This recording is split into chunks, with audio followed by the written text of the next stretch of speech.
विपक्षी सांसदों की गैर मौजूदगी में लोकसभा में पास हुए 3 नए क्रिमिनल बिल, राजद्रोह कानून खत्म। गृह मंत्री अमित शाह ने कहा कि नए कानून में अब पुलिस भी जवाबदेही तय होगी। पहले किसी की गिरफ्तारी होती थी तो उसके परिवार के लोगों को जानकारी नहीं होती थी। अब कोई गिरफ्तार होगा तो पुलिस उसके परिवार को जानकारी देगी। खास बातें, रेप और बच्चों के खिलाफ अपराध पर धाराएं बदली गई। संगठित अपराधों की भी पहली बार की गई व्याख्या।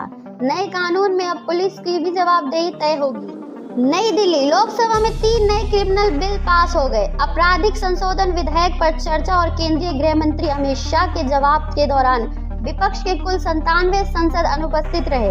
इन्हें निलंबित किया गया। नए क्रिमिनल बिलों को अब राज्यसभा में रखा जाएगा। वहां से पास होने के बाद इसे मंजूरी के लिए राष्ट्रपति के पास भेजा जाएगा।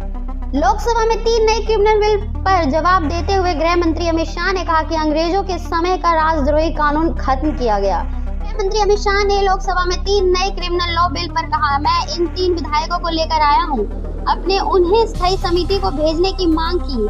समिति ने उसमें कई संशोधन करने की अपील की, इसलिए मैं वह तीनों बिल पर वापस लेकर नए बिल लेकर आया हूँ। भारतीय नागरिकों सुरक्षा संहिता में पहले 485 धाराएं थी, अब 531 धाराएं होगी। पुलिस की जवाबदेही होगी। अमित शाह ने कहा, नए कानून में अब पुलिस की भी जवाबदेही होगी। पहले किसी को गिरफ्तार होती थी तो उसके परिवार के लोग को जानकारी नहीं होती थी। अब कोई गिरफ्तार होगा तो पुलिस उसके परिवार को जानकारी देगी। किसी भी केस में 90 दिनों में क्या हुआ, इसकी जानकारी पुलिस पीड़ित को देगी। तीनों बिल पीएम मोदी के विजन का हिस्सा है। अमित शाह ने कहा, ये तीनों क्रिमिनल कानून पीएम मोदी के विजन का हिस्सा है। जनता मांग करती है कि हमें सजा नहीं चाहिए, हमें न्याय चाहिए।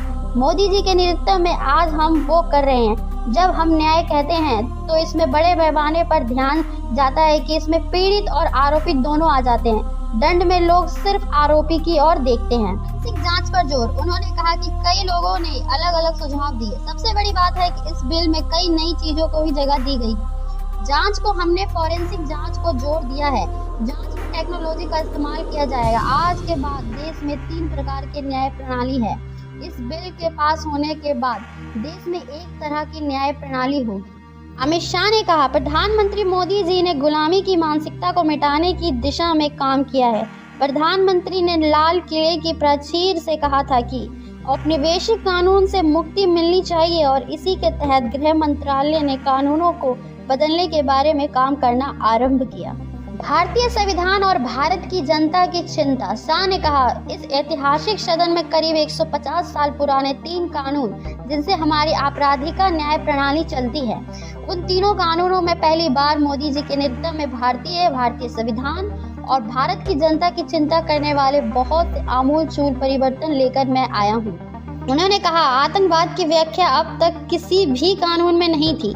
पहली बार अब मोदी सरकार आतंकवाद की व्याख्या करने जा रहे हैं। उन्होंने कहा है कि सरकार राजद्रोह के देशद्रोह में बदलने जा रही है। न्याय प्रणाली से जुड़े कानून का हुआ मानवीकरण, शाह के मुताबिक आजादी के बाद पहली बार अपराध न्याय प्रणाली से जुड़े तीनों कानून का मानवीकरण होगा। गृह मंत्री अमित शाह ने लोकसभा में यह भी कहा कि नए कानून में महिलाओं और बच्चों को प्रभावित करने वाले कानूनों को प्राथमिकता दी गई। उसके बाद मानव अधिकारों से जुड़े कानून और देश की सुरक्षा से संबंधित कानूनों को प्राथमिकता दी गई है। उन्होंने कहा, मैंने तीनों विधायकों को गहनता से पढ़ा है और उन्हें मानने से पहले 158 परामर्श सत्रों में भाग लिया है। शाह ने कहा कि लंबे समय बाद देश की जनता ने एक ऐसी सरकार चुनी है जिसने अपने घोषणा पत्र पे किए गए वादों को अक्षरशः लागू किया। उन्होंने कहा, हमने अनुच्छेद 370 को हटाने का वादा किया था, हट गई। हमने कहा था कि राम मंदिर बनाएंगे, 22 जनवरी को विवै रामलला विराजमान होंगे। हमने कहा था कि महिलाओं को आरक्षण देंगे, हमने आरक्षण दिया। मुस्लिम माताओं बहनों को न्याय दिलाने के लिए 3 तलाक को खत्म किया गया।